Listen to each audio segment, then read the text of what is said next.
Is it true you were 0.33% body fat? Yep, I had it done at Cooper Clinic. What do you think my body fat percentage is? Should be around about 2-3%. Yeah, that's right. Yeah, that's right.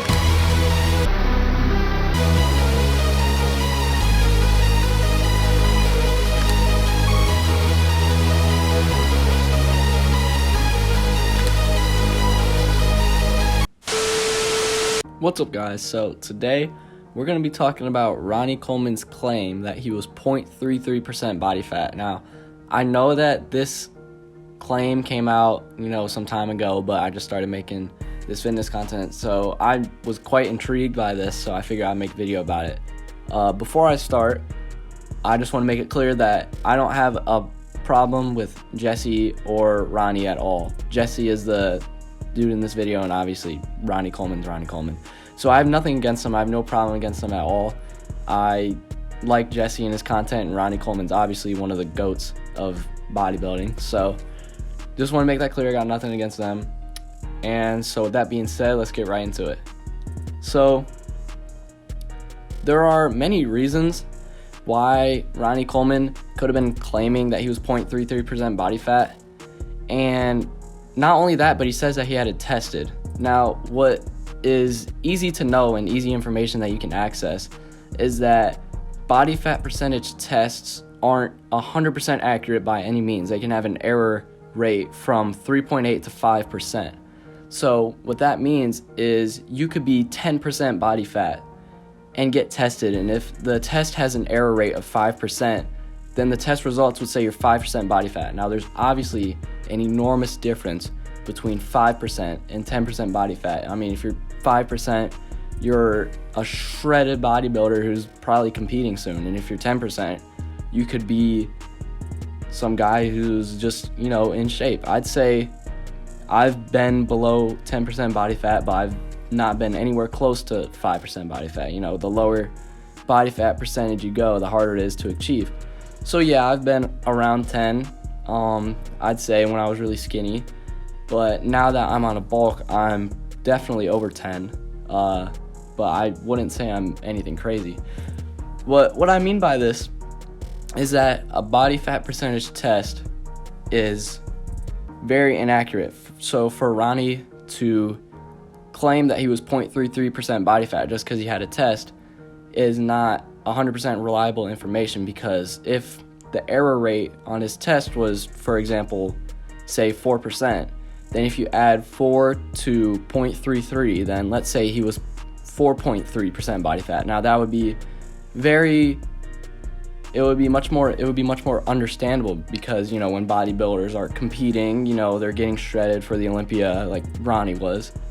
They're cutting down to sub 4% body fat, anywhere under 5, a little bit under 4 if even possible. But not only is it just unfathomable to be 0.33% body fat, but it is also pretty much impossible to achieve that. Now, you could say, oh, I heard that Bruce Lee was 1% body fat, but in the same boat as Ronnie Coleman, he most likely got that from, say, a body fat percentage test, and we know that those aren't 100% accurate. Along with this, there have been many studies and doctors that have said it's just not humanly possible for Ronnie Coleman to have 0.33% body fat. Nor is it, obviously it's not healthy, but every human needs fat to live. Although bodybuilders and people who lift want to cut down on body fat so it can be shredded and vascular, your body still needs fat to live. It needs something to burn. So when you are lifting, your body is burning calories, which eats away the fat first, and after the majority of the fat is eaten away, it starts eating away at muscle. That's why for natural lifters, when they're on a cut and going into a calorie deficit, they first lose all their, a lot of their fat, and then they'll start noticing some muscle loss. That's because when a natural bodybuilder is in a calorie deficit, it's very hard for them to still build muscle, because they don't have anything to burn. They don't have anything to take away, because all their fat is being taken away. Now, it is a little bit different for bodybuilders that are enhanced, meaning that it's easier for them to uphold a certain amount of muscle and be in a calorie deficit, and it's easier for them to get vascular and get shredded. But that doesn't necessarily mean that they have a particular advantage over natural bodybuilders, in the sense that just because you're enhanced doesn't mean you can be 0.33% body fat, you know?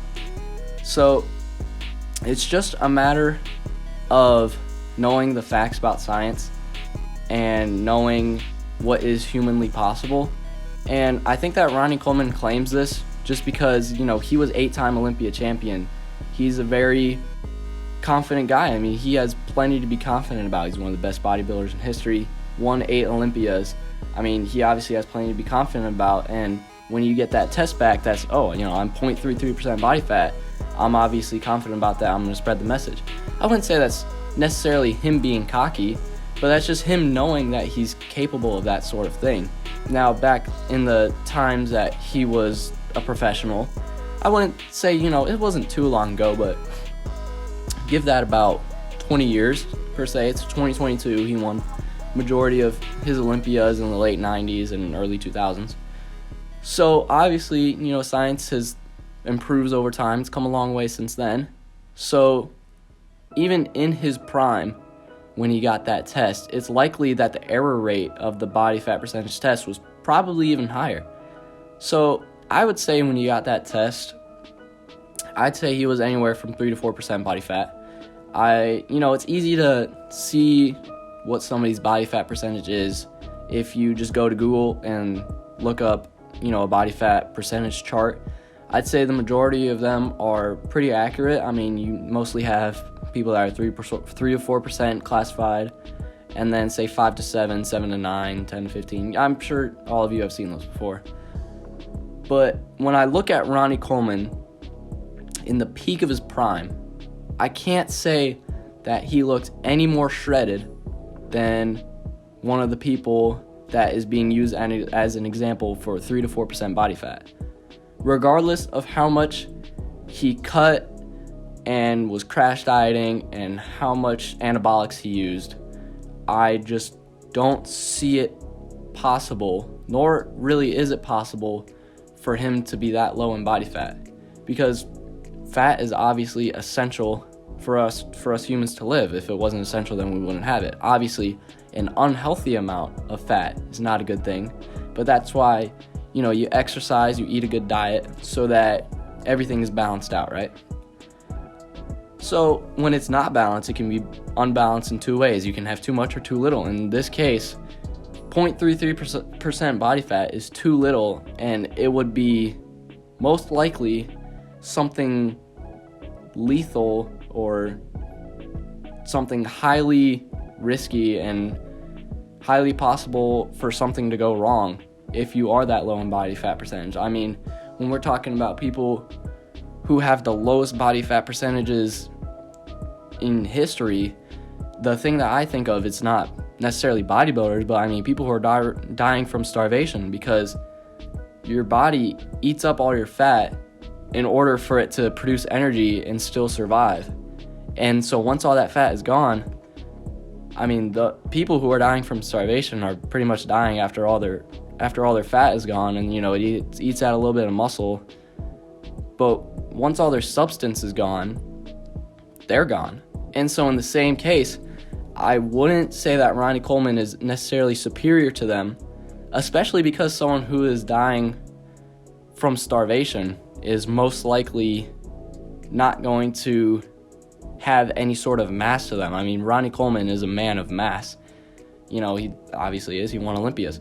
So I would almost guarantee that Ronnie Coleman is going to have a level of body fat that's going to allow his body to live in a healthy way, regardless of how much he cut and how low his body fat percentage was at a certain time.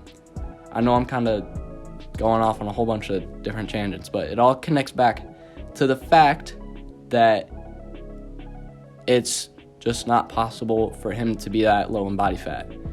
You know, I'm not saying by any means that he was a bad bodybuilder, that he's full of lies, that you shouldn't trust what he says, or that people who claim to be a certain body fat percent are never right. Just in this case, because it's an extreme. And, Ronnie Coleman, he obviously has reason to believe that he is that low percent in body fat because the dude won 8 Olympias. I mean, he has all the confidence he needs, right? So, overall, I'd say that Ronnie was most likely putting too much trust in the test that he got. There's probably a large amount of error in that test. I'd give it probably like 3.8%. I'd say if you add 3.8 to 0.33, you get about 4.1%. And I'd say, Ronnie was most likely in the high 3s or low 4s, or maybe the mid high 3s, low 4s anytime he was competing. I am not claiming to be any sort of expert in muscle biology or anything like that, but just from what I've researched and from what I've observed and seen, I would say that Ronnie Coleman was not 0.33% body fat at his peak. So if that disappoints any of you out there, I'm sorry. But it also probably shouldn't disappoint any of you, because if you try to get that low, you'd probably die. And I don't want any of you to die. So with that all being said, that was pretty messy, but it's all good.